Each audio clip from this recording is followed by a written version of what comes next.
Hello, I am Namo Abdulla and welcome to Inside America. Despite a history of mental health problems, Alexis was able to take a shotgun to a United States Navy facility earlier on Monday. He killed 12 people there in Washington D.C., the capital of the United States, before he was killed by the police. This week's mass shooting was not just an isolated incident. We all remember last year's mass murder at the elementary school in Newtown, Connecticut, where a young man killed at least 20 children and 7 adults. Again, it was last year when another armed man killed at least 12 people and injured dozens at a movie theater in the city of Aurora in Colorado. Gun violence is a big problem in the United States. There are at least 24 firearm-related deaths every day. Only in 2010, guns killed 8,775 people here in America. That's more than the number of all U.S. soldiers who have died in Iraq and Afghanistan over the past decade. So why is there so much gun violence in this country? Is there any way that the U.S. can solve this problem? Joining me to discuss the subject here in Washington, D.C. is Christopher Brown, a researcher at the Education Fund to Stop Gun Violence. In New York, we are joined by Stephen Leandrelli, president of Arbelst Group, a newly established New York-based group that fights legal restrictions imposed on the purchase of guns in the United States. Gentlemen, thank you so much for joining us. Chris, let me start off with you. Why is there so much firearm-related violence in your society? It has a lot to do with the overall number of guns and a lot to do with the types of gun laws.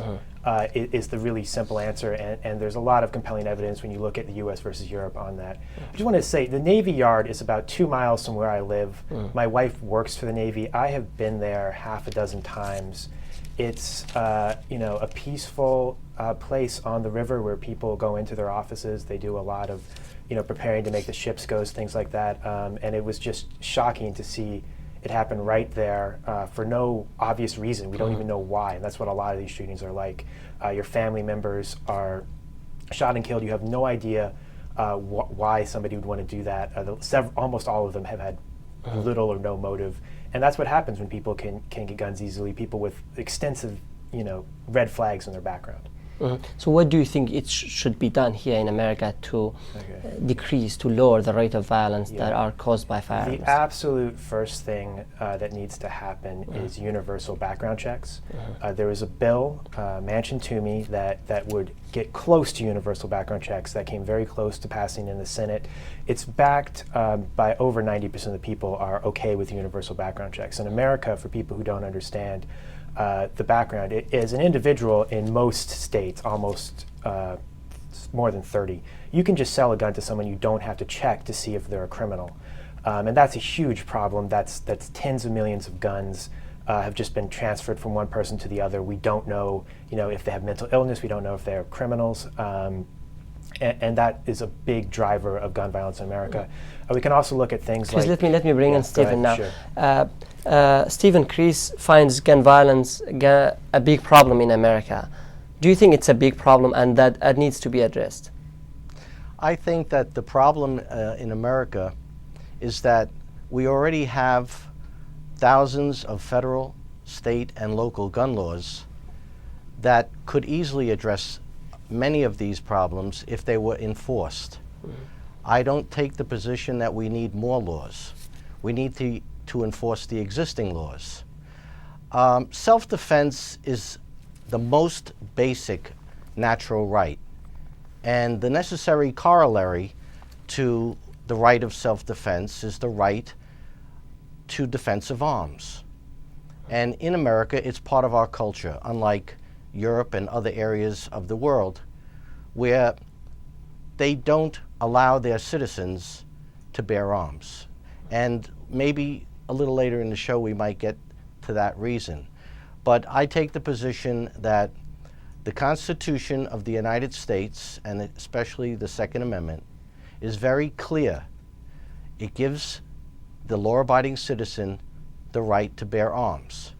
And the 2008 Supreme Court Heller case reinforces that constitutional right.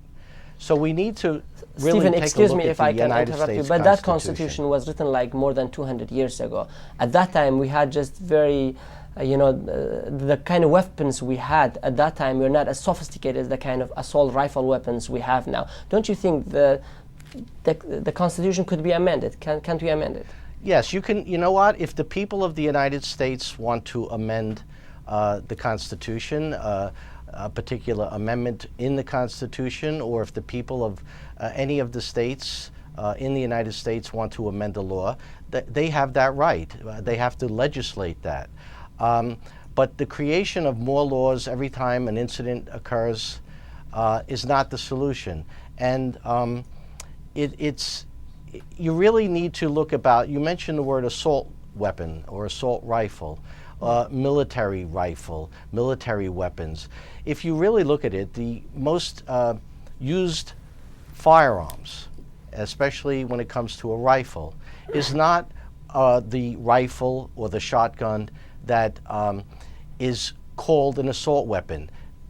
The people who don't like firearms in general have put these terms on firearms, and the media just proliferates those terms. They really are ignorant in the caliber, in the power of these particular firearms, which are commonly used for hunting and for sports. So if a gun looks like what we are now being told is an assault weapon, the question is it really an assault weapon? It's certainly not a fully automatic, because guns that are fully automatic were addressed in a Supreme Court case years ago. You need to have a license, you have to pay a fee, you have to be fingerprinted in order to have what is called a machine gun license. That's not what we're talking about. So really, you need to define the terms, just like when you talk about gun control. What does gun control really mean? Well, to some people, it means controlling your gun from criminals. And to some people, it means taking all guns, gun confiscation. Stephen, do you agree that there should be background checks for everybody in this country? Do you think there should be a federal law that equally, imposes on states that they should impose background check on everybody? I believe in the Second Amendment to the United States Constitution. We should all look at it. We should all look at the history behind it. All right? You cannot differentiate between what is a natural, inalienable right and to what is a privilege. You can license privileges. You cannot license rights. And as I said initially, self-defense is the most fundamental right. And even in some cases, there are many people, I think the majority of Stephen, Americans let me bring in believe Chris that now. Chris, it's not only a right, but it's a fundamental duty and responsibility of a citizen to defend not only themselves, but to defend their family and people around them. And again, I go back to the simplicity of the matter. We already have enough laws. The problem is they're not being enforced. All right? Take for example, Vice President Biden. I think it was in February, a number of months ago, he gave the advice on national television that his wife should get a shotgun, and if she felt that someone was in the area of their home or in their backyard, and she was in fear, that she should go to the porch and shoot a few shots into the air. And interestingly, several months ago, someone actually did that and got arrested, because that's not a very intelligent. Stephen, let me bring in Chris now. Chris, do you, as your organization, do you want to disarm Americans?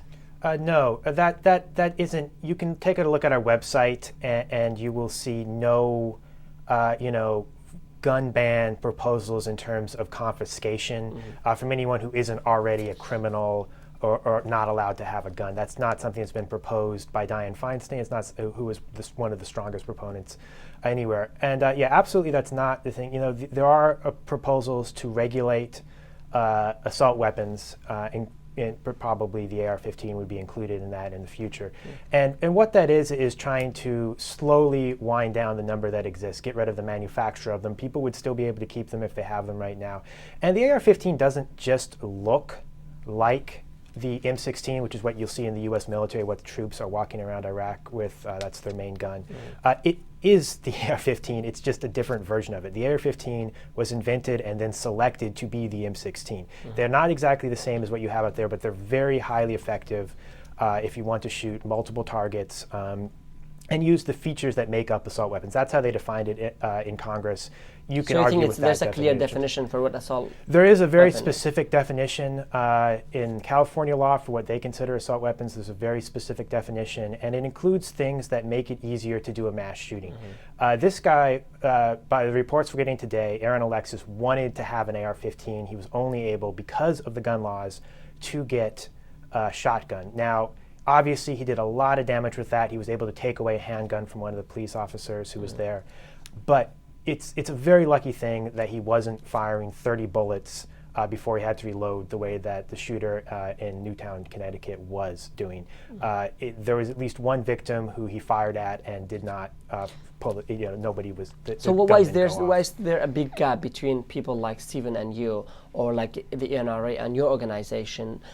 There's a big gap, there's a big dispute, and you have never been able to reach a middle ground to solve this big problem that you have here in America. I think the gun lobby doesn't have an incentive. I think the basic reason why there's a difference is there's a stalemate on so what let me is finish. really You took quite a while. I mean, you can take a shot at this question, but the people in urban areas and rural areas see a gun issue different, but they also see it very similarly in a lot of issues. Universal background checks, 90% support, and so that's not true. I disagree with that, and I also million disagree. polls. Anyone and using know Google that can the look up AR-15 variations and what of you polls on call, universal He disagrees. background. what you call assault weapons are not the common weapon used by criminals. In fact, that is a statistic. So even though they look awesome to some people, again, they are a lot less powerful than your powerful hunting rifle. A rifle that could take down an elephant or a large animal, a safari type rifle with a scope. So the AR-15 because is of the designed looks, to the kill people. aesthetics That's why of it was these assault selected to be the weapons, M16 there are a lot of platform. people that are There's just no afraid debate of about them. that. They don't know the caliber of the weapon. They don't realize that you have to pull the trigger every time you have to get off a shot. And again, it's, you know what, the United Methodist Church, which helped found the, in fact, I just read about it. It's The Truth About Gun Control, written by David Kopel. It's a small little booklet, and it mentions something very interesting. And I think this goes to the core of the problem and the question that you asked. The United Methodist Church, which helped find the United Coalition to Ban Handguns, which is now your organization, the Coalition to Stop Handgun Violence, That was declared a long that time ago people that name was should switched, who commit rape and murder should not defend themselves with a firearm. Now, if they take that position, that you should be so docile, that you should not even defend yourself, a woman should not defend herself against a criminal, a violent rapist with a handgun. Yeah, I mean, Then Chris, that can't mean that you're Stephen, looking for if responsible I can put gun you on hold for one legislation. You're moment. looking for gun confiscation, and that is what divides the two factors. The question of whether legislation is reasonable. The question I brought before is, do you need any more legislation? No. Why don't we get together and start enforcing the legislation that's already on the books? And then I think But you will Stephen, see a marketable excuse me. change. The biggest problem, at least it's what it seems to me, is that the laws differ from a state to a state. For example, if you cannot get a gun here in Washington D.C., you can go to Virginia, which is like a few miles away, and get a gun and come and kill people here in Washington D.C. like we saw. So what do you Alexis think the did. solution is? That's Do a you big think problem. Do you think you're going to take a magical magnet and put it on top of the United States, and everyone that has a gun, that gun is just going to go up to the magnet and you're going to disarm everyone? That's simply not been proposed by any member of Congress for Criminals decades don't pay that I know. attention to the There's laws. no- Yet when they that get is not what convicted of a Feinstein violent crime with a proposed. gun, That's not the what judge anyone in gives them a Coalition slap on the Stop Gun hand, Violence has proposed. and God forbid they should have to do real time. That's the problem. The problem is that every time a person is convicted of using a gun illegally, unlicensed, unlawfully, then the punishment should fit that type of crime. Again, and not look at the law-abiding gun owner who wants to have a firearm to defend him or herself. The police are doing the best job they can. In the United States, all states, there's the doctrine of sovereign immunity. the police are basically Excuse me, Stephen. I would like to stop you just for one moment. To defend the individual. Stephen. The police are there to defend society at large. So if the police cannot defend the individual, should not the individual that's a very have the fair right point, to Stephen. defend themselves Stephen. in the absence of having a police officer there all the time, which is totally impractical? Yeah, I mean, he's making a fair point. He defended self-defense numerous times. Yeah. Don't you think, like, Americans need weapons to defend themselves? Because the police is not always there to protect you. When it's certainly true that the police aren't always there. If you, there's a whole bunch of things here that he has, discussed that are simply just not reflective of what anyone is proposing in America. There are, a few countries in the world that have taken substantial numbers of guns away from people. That's not a proposal you will see in any member of Congress's office right now. Not one. I haven't seen that bill. Maybe it was proposed sometime in the 70s before I was born. That's not, there's no gun magnet proposal out there. That's not been proposed. Even the gun bans are not like that. They're more of a regulation type. In terms of self-defense, every state, has the right to self-defense, whether or not there are strong or weak gun laws. And people do use guns for self-defense, but at a rate far less than you see for crimes. And when you try and look at, okay, so let's try and look at a population study. David Hemingway, who works at Harvard Injury Prevention Center, has done this. They're not likely to save your life as much as they are likely to cause harm, especially in terms of suicide. But just generally speaking, it's not a good bet. You might use it for something good. You probably won't, just statistically, especially substantial numbers of people with depression, things like that. It definitely leads to more suicides, that kind of issue. And once again, I just like to say, the AR-15 came before the M16. They chose it to be their thing. It doesn't have a large caliber. It's meant to kill. I'd like to go back to the laws, because that's, I think, where the main problem is. When you don't have laws regulating firearms, that's where the problem is. Okay, in certain states you have tougher laws, like New York, than in, say, Virginia or Arizona and other states. Do we have statistics that prove in states where you have tough laws vis-a-vis guns are less crimes, are less there are comprehensive statistics, sir, by David Hemingway right now. Stephen, let's have Chris Hassan as a case for which studies have addressed that. There was one very recently in Georgia a number of years ago passed a law where I'd encourage anyone who has access to the internet in your audience to look up and the Center for American Stephen, 1 second. was reduced. So I did not interrupt you. That when citizens have when guns, you were going very extensively. The criminal is I can more give afraid two of an examples armed of studies citizen that have shown than he differences. is of Stephen, the let's have Chris And give I his two personally examples, know and many then people I that promise had it I'll not come back been to you for and a you can gun, have your response. would have been So dead we'll if give they you plenty didn't of have time. their This is a gun. very long interview. Stephen, let's I'll give you plenty Chris, of time. give me your two examples. You said there are two. Okay. Center for American Progress very recently did one. Anyone can look up, just look up gun violence prevention, Center for American Progress. There was one that was just put out a few months ago. David Hemingway has also addressed this with things like, as has the Brady campaign in more informal studies. But David Hemingway has also said this: where there are less guns, you see less gun accidents, you see less suicides, and you see less crime. And when they try and control that, for every state is a little bit different. Guns aren't the only factor. They still see that it's a very important factor. There was also a very recent one that people can look up that sort of more recent. There's two on Stand Your Ground, which allows you to shoot people more easily. Has a negative On that note, effect. I'd like to take a short commercial break, but Stephen, I'll come back to you to have your point that you're trying to make. Dear viewers, please stay with us. We'll be back after a short break.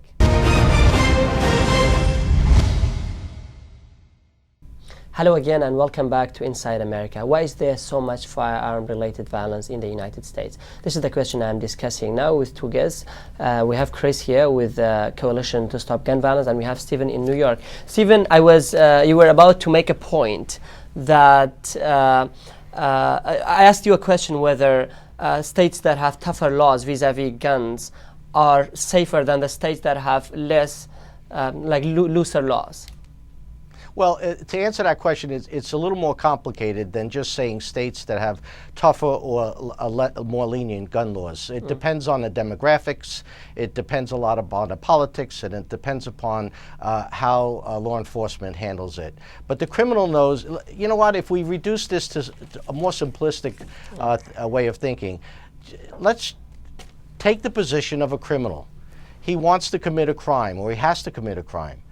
He's not going to pick someone that he thinks, or go into an area, a neighborhood that he thinks all police officers live. Why? Because police officers have guns, and there's probably a gun in the home. He's not going to want to be shot by an armed citizen, and if he knows that a particular state has reasonable laws that allow citizens to bear arms and that they're well trained, I take the position I'd rather have a gun and not need it than need a gun and not have it. And a firearm is a tool.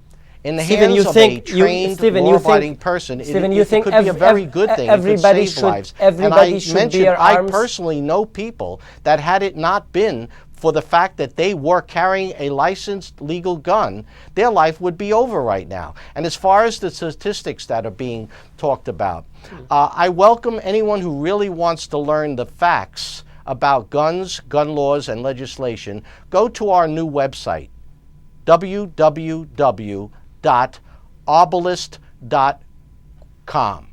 Arbalist is A-R-B. I went to that website, Stephen, yes. and you, in that website you were criticizing New York State's firearm law. Why do you criticize? What is the point? What is wrong with the law? The point with the New York SAFE Act of 2013, first of all, the New York State Constitution requires that anything like this, any kind of legislation, needs a 3-day debate and public notice. That law was passed in total secrecy, like a midnight law, and then just sent out. It was passed in so much haste for political reasons that they forgot in the law to exempt police officers who were then carrying their Glock semi-automatic pistols with 15-round magazines, that the law said you could only carry 7 rounds. Now that was amended, and it had to be amended. But the law is very, very vague. It's very, very difficult to understand. And it's not just one firearms law. It's a compilation of laws that are very difficult for the average person and even attorneys to understand. And that's why I came back into this debate. I've been away for a long time. If you remember The Godfather, with Michael Corleone wanted to move the family business out to the West and make it legitimate, and they machine gunned his bedroom where his wife sleeps and his children visited. And he said, just as I wanted to get out, they pulled me back in. Well, I came out of retirement because of what Governor Cuomo did with this law. It was the manner in which it was done, and then it was what the law is all about. And so we have dedicated a website to specifically issue 19 issues.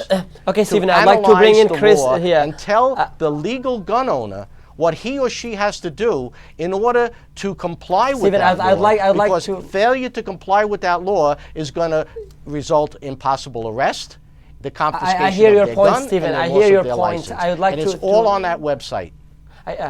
Chris, what do you think of the New York State law? Has it made New York safer?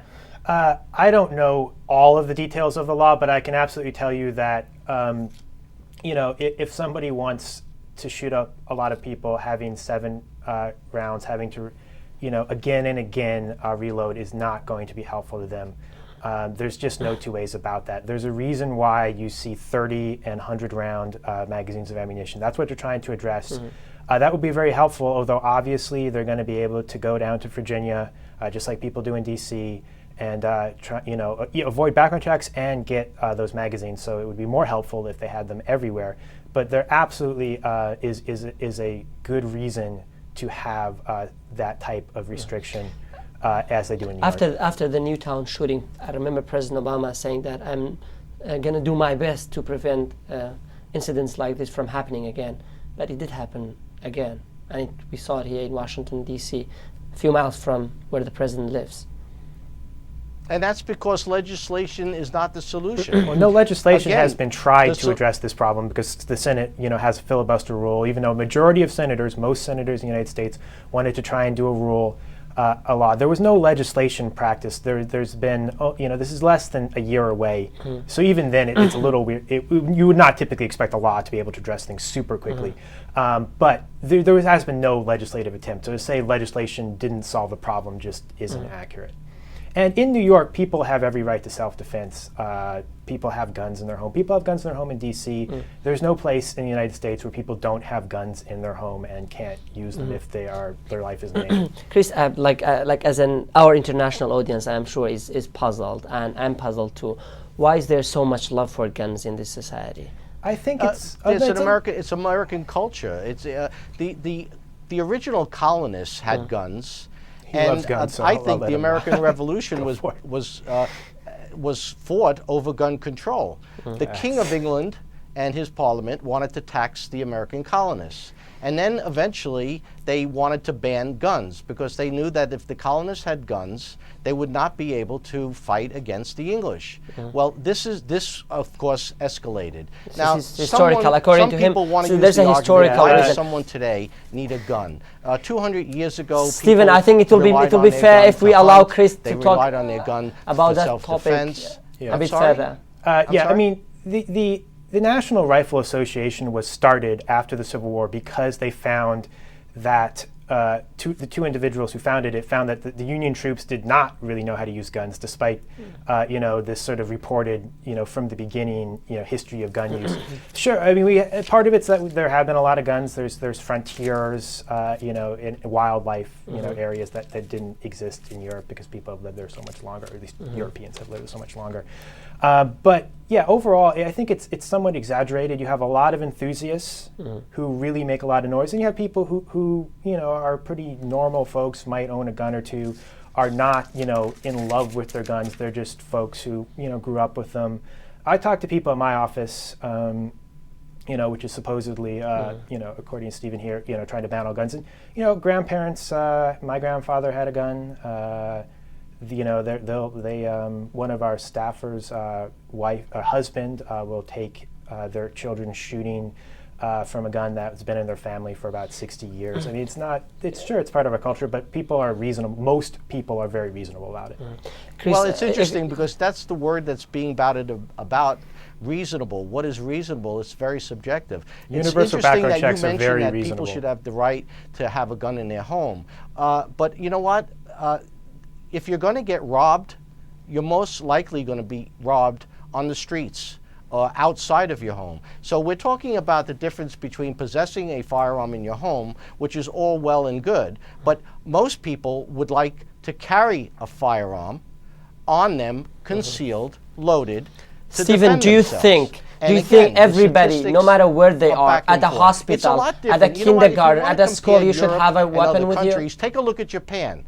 In Japan, the police, they take more martial arts training than they do firearms training. And when they are off duty, they check in their firearm at the station. And they have they very, don't very carry it few home. shootings in And Japan. so the society That's doesn't a very expect good the point, police Stephen. to But do I that. asked you whether and you also think. one other thing. Stephen, let me just make this. Let me point, just stop you please. for 1 second. When you look at Japan, okay, you have to look at it as a totally different society as you have to look at England, all right, and a lot of the other countries. But we look all at agree on that, also what Stephen, happens with societies dictatorships. The first thing, not only Hitler and Stalin, but every dictatorship in the last century, Excuse the me, first thing they did was they confiscated guns. I'm sorry, Stephen. I asked you whether you, as a pro-gun activist, I'm not pro-gun. I'm pro-choice. Okay, you're and there's a pro-choice. big difference there too. But you I believe that a person has the right of choice to have a arms. firearm if he or she wishes to. I'm you not think- pro-gun. Okay, do you think, as a pro-choice person, everybody, regardless of where they work, where they live, whether it's a hospital, whether it's a kindergarten, whether it's a school, they should be allowed to bear arms? First of all, the Constitution says what should be allowed. It's a right. So it's not a question of a privilege that could be regulated. Again, I think that anyone who has a gun, who chooses to have a firearm, and who uses that firearm wrongly, illegally, in a crime, or fails to safeguard the gun and keep themselves and their family and community safe, they should be prosecuted. That's what I believe in. Punish someone when they do something wrong, not before the fact. It's like having a Ferrari. Some people would like to legislate Ferraris because they can go 110 miles an hour. But if the speed limit is 65 and you go 65 with a Ferrari, then you should be able to have a Ferrari. And the same thing goes with a firearm. That's Stephen, I didn't get my really answer like exactly. It's a yes or no answer. Do you think regardless of where people live, where people work, they should be allowed to bear arms? Where they serve yes alcohol? Or no? Well, and then we will get a short break. We'll come back. No. A person where you serve alcohol is different than if you have a firearm and you are drinking alcohol. Then that is irresponsible, and that shouldn't be. Okay. What if you are? You know what? If you remember the Long Island Railroad massacre shooting, I think it was Ferguson.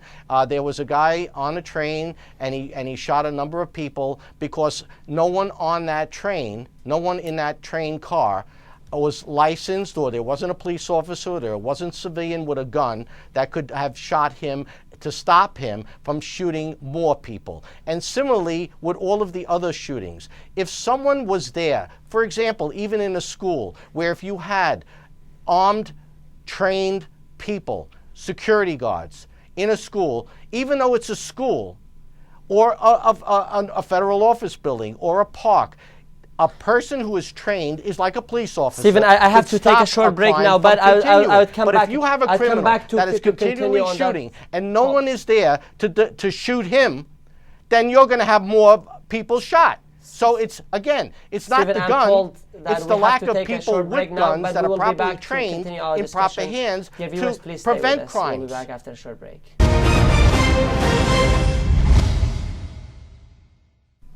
Hello again and welcome back to Inside America. Chris, I would like to bring in another subject here.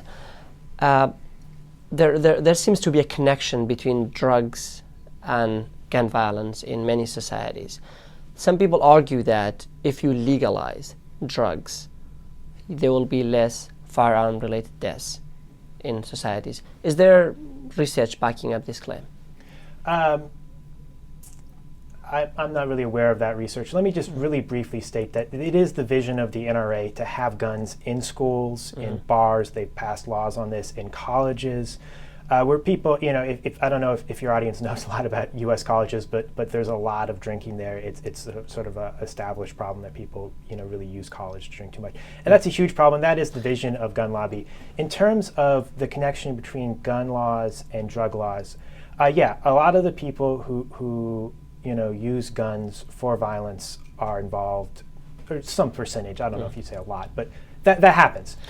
In Portugal, we have an example in Portugal. Yeah. After they legalized drugs, including cocaine and other drugs, in 2001, there was a drastic decline in the number of... that might work, it might not work. What we see, though, is you have drug dealers in every country in the world. And if you look at Europe, which is the most, and Canada, which are the two countries most similar to the United States, all those countries have drug dealers, all those countries have violence, they all have people who beat their wives, and all the bad things we want to stop. They don't have the number of people getting murdered by guns or murdered at all that you see in the United States. That's what you're going to see. That's, drug dealers are always going to have grievances. They're going to want to kill their rivals. They want to kill people who want to rat them out to the police. But so you don't see that as a solution to legalize I think people can research that, see what happens in Washington State. Doesn't make sense. We're doing it in 2 states. Me personally, I'd like to see, I think probably it might have some beneficial impacts, at least, we'll see what happens in Washington State, Colorado. 2 states in America are trying that with marijuana. It might work out to have a good impact, but we know that guns are a big multiplier of the problems with the drug trade. People are always going to have grievances when there's a drug trade. When they have guns, those grievances are going to be deadly much more often. Otherwise, you would, if that wasn't true, you would clearly see, the numbers being the same no matter what the gun laws were, and they're not at all the same. And he's our guest, Stephen, is from New York City. New York City is a very safe place compared to a lot of U.S. cities. And I think their laws are part of that they help that, their gun laws. Stephen, what do you have a point to make about the earlier question that I asked Do you think if we legalize drugs in the United States, there will be less firearm-related violence? Well, what kind of drugs are you talking about? I'm talking about marijuana, cocaine, and all sorts of drugs. Like in Portugal. It's not exactly a subject that I'm a specialist on, but there is a lot of debate about medical marijuana. I don't know much about the debate concerning cocaine or heroin. So I'm going to pass on that. As far as the subject of drug dealers and people involved in the drug trade, they get their guns illegally, and of course they're not licensed, they're not trained, officially trained, and so I put them in the category of criminal. So obviously I'm not in favor of criminals having guns. I know for a fact that the majority of Americans, in fact, I go as far as saying that the right of self-defense does not only the right of Americans, it's the right of people all over the world. And the only way you can defend yourself today against a criminal who has guns is to have a gun yourself. So that is, again, not advocating that everyone should have a gun. And it's not saying that I think you should have a gun. But Stephen, there are people in the NRA. There are people in the NRA who believe that everybody should be allowed to have a gun. Where the police actually told everyone, stay in your homes. There's violent criminals out here, terrorists that could harm you. People were in their homes, scared to death because they didn't have guns. Massachusetts is a very tough state with gun laws. So the average person in big cities like Boston don't have guns. We had a major storm in New York City, Sandy, and New Jersey, and there was almost total chaos. People in certain areas were left defenseless, while the National Guard and the police, who did a good job, just again, they couldn't be there for every individual. There's nothing wrong with an individual having a firearm, not only in their home, Aurora, like Chris in the suggests, theater, but to carry with them, just like a police officer carries his or her gun on duty and off duty. There is no difference between a civilian and a police officer if they're properly trained and they're law-abiding. There clearly is, but we were just asked a question about Stephen, can I stop you just for 1 minute? A good guy with a gun could work, as the NRA suggests. And I would suggest, yeah, it's possible. It's essentially never been documented. There was a very good piece in Mother Jones where they talked about some of the cases that pro-gun NRA advocates will use, and in each of those cases, they use it very misleadingly. Often it was an off-duty police officer or a security guard, which is, nobody has a problem with, security guards who are licensed, go through training and all that. You ask about Aurora. Yeah, certainly. I know somebody named Steve Barton who was shot there. Anything's possible. They also had a hard time seeing. These areas like theaters, hospital, they're called gun-free zones. Yeah. Like the NRA, I've heard them. Like multiple members of the NRA. Gun-free zones, do exist. They're against these gun-free zones. But let's take a look at what just happened. Navy Yard, like I said, I've been there several times with my wife. The first thing that happens to you is a guy with a gun walks up and asks to see a military ID. That's what happened with the shooter. They did 7 times they intervened with this guy before they were finally able to stop him. It was not in any way a gun-free zone, if you're going to define gun-free zone as places where there are people with guns who are good people. And it really, eventually it helped, but this is how hard it was. And they misidentified people as the shooter. If you were paying attention to the news as the shooting was going on Monday, you would see that they thought that a Caucasian gentleman who probably was a member of the military was one of the shooters. That was wrong. If he had a gun, you could very clearly see would have been a very bad situation for people to be running around with their own guns and have the security guards not knowing who was who. The security guards see somebody 2 hands empty, they're gonna not shoot them. It's a very big risk. In Gabby Gifford's case, there was a guy with a gun there. Lots of people died anyway. He ran up, he didn't fire, thank God. He said he would have shot the wrong person. He didn't know who the shooter was when he ran up. So thankfully the solution for you, from your perspective, is not to keeping the guns out of their hands. Absolutely, that is a much more viable path than hoping that we will finally get a citizen, being able to do this. It might happen someday, but Stephen, we're talking about millions of gun deaths. Let me hardly just any make cases something like clear that. here. I think Stephen also said that we don't want criminals to get their hands on guns. You'd say the same thing. So why isn't there a legislation in Congress? Why that like federally imposes on all states that criminals shouldn't get guns? There should be, as you said, universal background checks. There are federal laws, specifically felonies. Not on background checks. On the books. Again, as I mentioned early in the program, there are enough of laws already on the books that address every possible situation that I could think of. Not the situation where somebody goes and asks to buy a gun and the problem and they have is a criminal they're background. not There's enforced. not laws on that they want to create more laws, more restrictions, and those restrictions hurt the law-abiding gun owner. They don't go after the cause, the criminal. They don't focus on the mentally impaired. There were many warning signs, from what I understand, about this shooter in Washington. Why did it even get to the point that he was allowed to get to the gate of the Navy compound?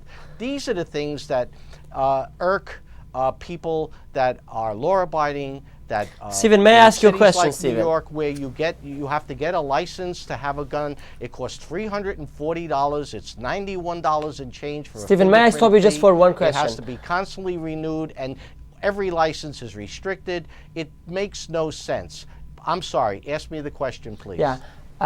Why should citizens of big cities like New York, like Chicago, why should they be allowed to have high-capacity magazines for self-defense?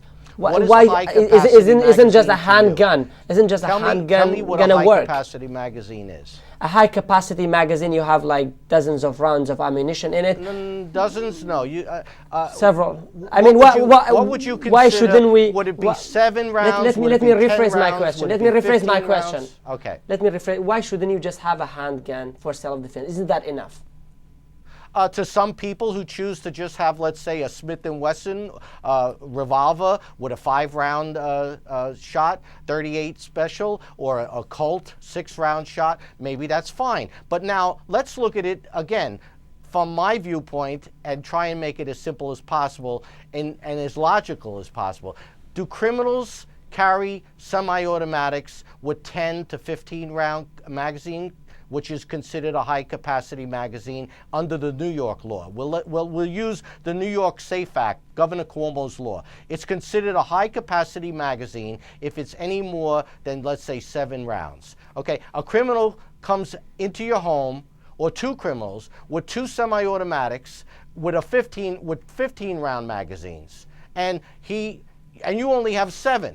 But that's very rare, Stephen. Like, really. So why should the law-abiding citizen, the taxpayer, not have equal to or better firearm and ammunition capacity? Stephen, we have one minute left. I would like to. The criminals do. Stephen, we have 1 minute left. So it's not a question about high capacity or semi-automatic. Is it an assault weapon? The reason why just 1 minute which left, is guaranteed by the United States I have to interrupt you, Stephen. What is the common firearm that is being used today? And the common firearm, believe it or not, is still the revolver. The most manufactured Stephen, I think it's not fair if we don't allow. Sir, I'd just like to say that the 1 minute we have. The absolute the reason why high-capacity magazine restrictions are important is because if you have them, we have a better chance of getting, fewer deaths at Navy Yard, fewer deaths at Newtown. How do you figure that? Because the guy rounds in my magazine, just 1 minute left, and I have 10 and I carry 10 magazines on me. You will not find a single case of someone using an AR-15 for self-defense. That it doesn't matter how many rounds I have in one magazine. They could not find a single case of people using it for self-defense.